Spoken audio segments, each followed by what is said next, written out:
Hi everyone, it's Margaret here with 60andMe. Thank you so much for being here today and welcome to 60andMe's. We are a community of women who are over 60, who are enjoying life and doing our very best to make the most of these precious years. We are a rare breed.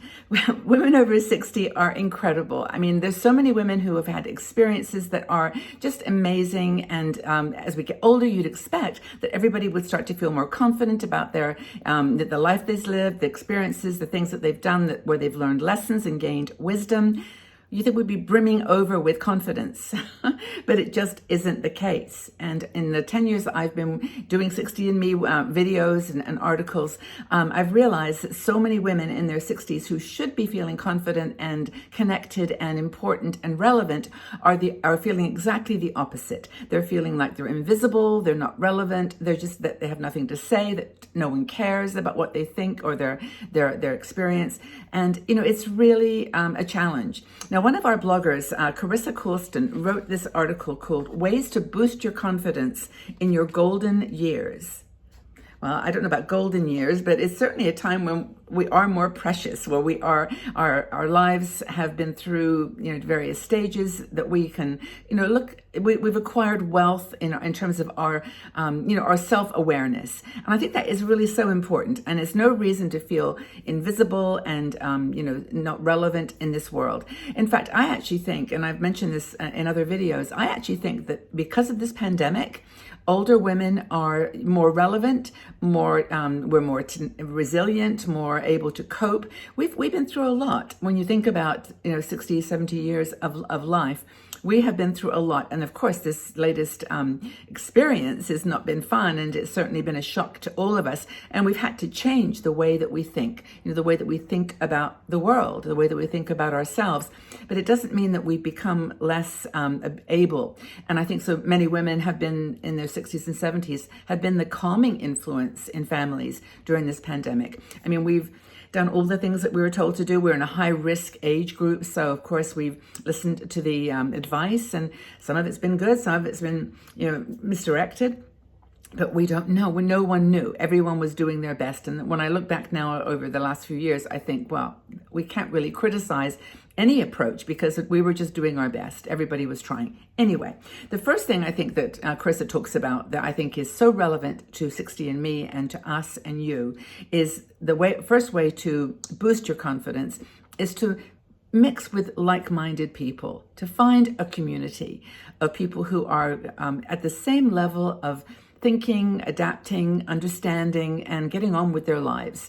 This community will give you strength. It does not have to be a community of older women. It can just be a community of like-minded people. It could be young people. It could be a combination. But it's that sense that you belong somewhere, that people know you, they understand your skills, they know what you can do.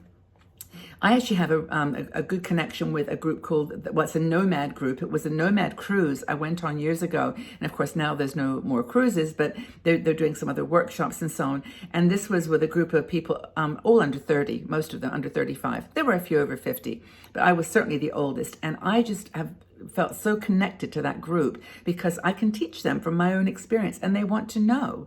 You'd be surprised how many younger women particularly want to hear from older women what we've been through, how we've dealt with situations, what our advice would be. So don't cut yourself short.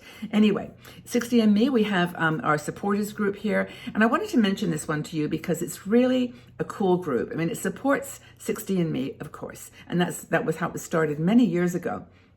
And it's been, exclusive videos have been presented. I share my travel journeys, and it's just a way to, number one, show your support for 60andMe, and also to mix with other women in a more sort of personal way. We have over like 500,000 women now who come to our website, so it's hard to connect with that size of a group. This group is smaller, and you can just log in and talk to other people. Now, one thing we do, which I wanted to mention, was that we have this thing called the Friendship Lounge, and it's on a Wednesday and Monday, and we do it sort of to really get together in kind of in person. And it's a community where we have conversations. Women have been meeting each other. They've been getting together for little breaks, like in the Arizona group and the California group and the New York group. And it's just been wonderful to see that. So seek women and men, your own age, your own, or younger, your own sort of level of understanding about things, your own beliefs, your own sense of meaning in the world.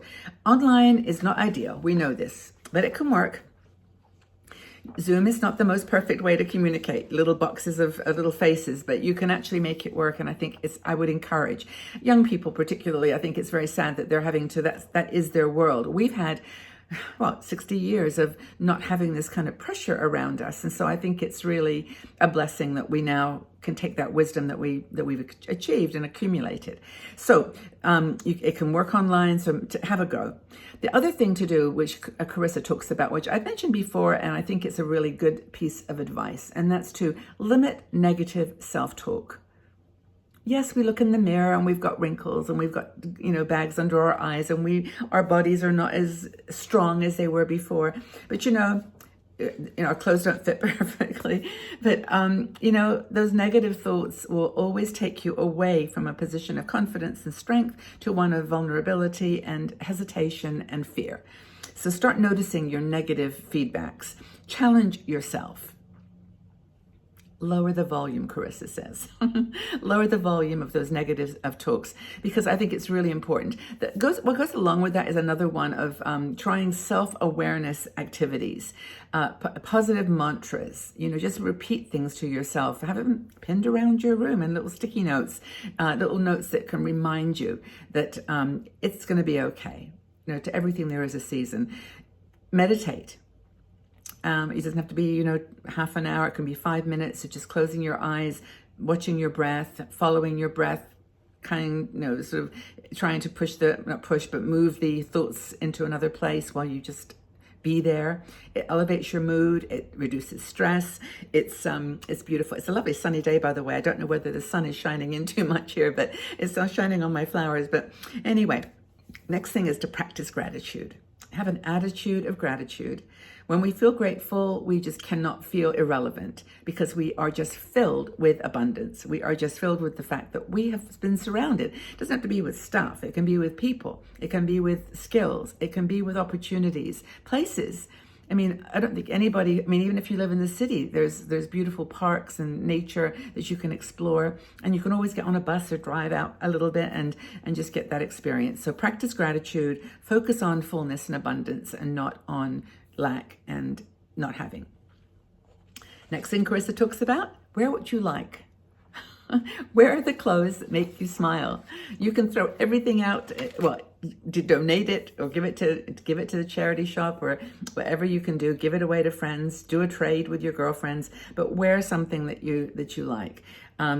Changing mobility and body shapes. Yeah, of course, that's going to be an impact. You're not going to be able to wear those things that you maybe love anymore, but it's okay. You can do the clothes that you love, the colors that you love, and your hair. Do your hair in the style that you want. If you want to dye it, go ahead. If you want to grow it, no problem.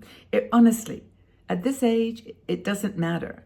Now, I'm not saying that you should be so resistant to conformity that you just stand out and you feel uncomfortable there. But clothes and makeup are not most important. It's what's inside. You really what you feel.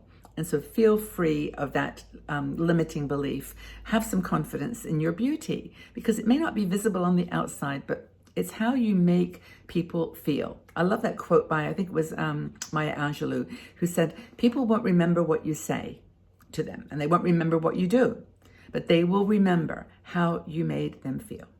So how do you make people feel? Kindness is my big mantra, and I hope that people see me as a kind person, a compassionate person. That's what I want to, you to feel when you see me, when you listen to my videos. This is what I want to transmit, and you can consider that too. Pursuing a new passion is one of the other things she talks about. Keeping up to date with debates, with topics. Don't shut things out of your mind or out of your life because you don't agree or understand them. Try to keep an open mind. And I guess the final one is, just to make everything every day indulgent. Just feel exuberant and indulgent and treat yourself to whatever it takes. Okay, 40 calories is going to be a chocolate. Maybe you're going to buy some new nail polish. It doesn't have to be a big thing, but treat yourself every day with something. It could just be something that you cook, something that you read, something that you do, something you share. But just do something to treat yourself every single day. So those are some ways that Carissa talks about, getting back into the groove of having a confident lifestyle, confident mindset, and feeling like you are valuable, that you are important, and that you matter in this world. You matter in my world, and I hope that you feel that you, despite what's going on with you, and I know so many things are happening to people, that you still feel that you've got something to offer. You are an important person. Okay, everybody, well, take really good care. Stay confident, strong, and well, and take care of yourselves. Stay healthy, and we will talk again soon. Bye-bye for now.